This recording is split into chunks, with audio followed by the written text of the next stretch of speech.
எனக்கு உடம்பு சரியில்லாமல் போயிடுச்சு. I became very sick. ரொம்ப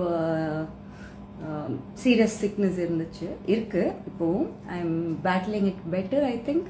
விஜய் டிவியில் டெலிகாஸ்ட் ஆகிட்டு இருந்த குக் வித் கோமாளி ஷோ மூலமாக பாப்புலர் ஆனவங்க தான் ஆக்ட்ரஸ் பவித்ரா லட்சுமி. மேலும் ஆக்ட்ரஸ் சதீஷ் கூட சேர்ந்து ஒரு மூவிலையும் நடிச்சிருந்தாங்க. அதுக்கப்புறமா ஆட் ஷூட் பண்ணுறது, ஃபோட்டோ ஷூட் பண்ணுறது அப்படின்னு ரொம்பவே பாப்புலர் ஆகிட்டாங்க.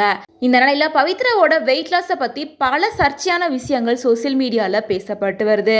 இதுக்கு பவித்ராவே முதல் முறையாக ரியாக்ட் பண்ணியிருக்காங்க. திடீர்னு எனக்கு ஏதாவது ஆயிடுச்சுன்னா யாருக்குமே தெரியாதுல்ல.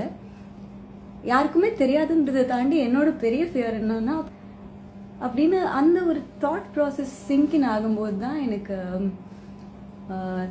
ஸோ கடந்த 2023 தான் பவித்ராவோட அம்மாவுக்கு உடம்பு சரியில்லாமல் இருந்து அவங்க இறந்து போயிட்டாங்க. கிட்டத்தட்ட 5 வருஷமாக உடம்பு சரியில்லாமல் பாதிக்கப்பட்டிருந்தாங்க.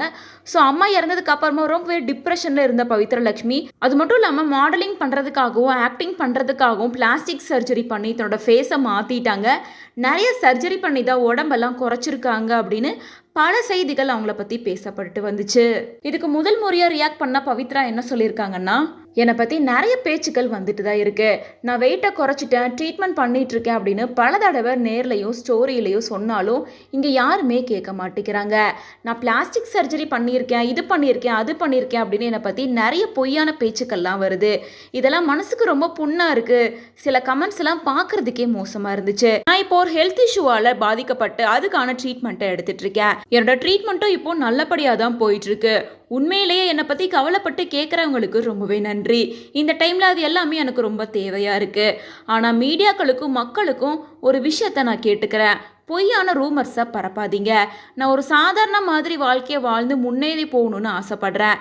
வேணாம் வேற யாரையும் இந்த மாதிரி காயப்படுத்தாதீங்க அப்படின்னு ரொம்பவே ரெக்வஸ்ட் பண்ணி இந்த போஸ்ட்டை ஷேர் பண்ணியிருக்காங்க.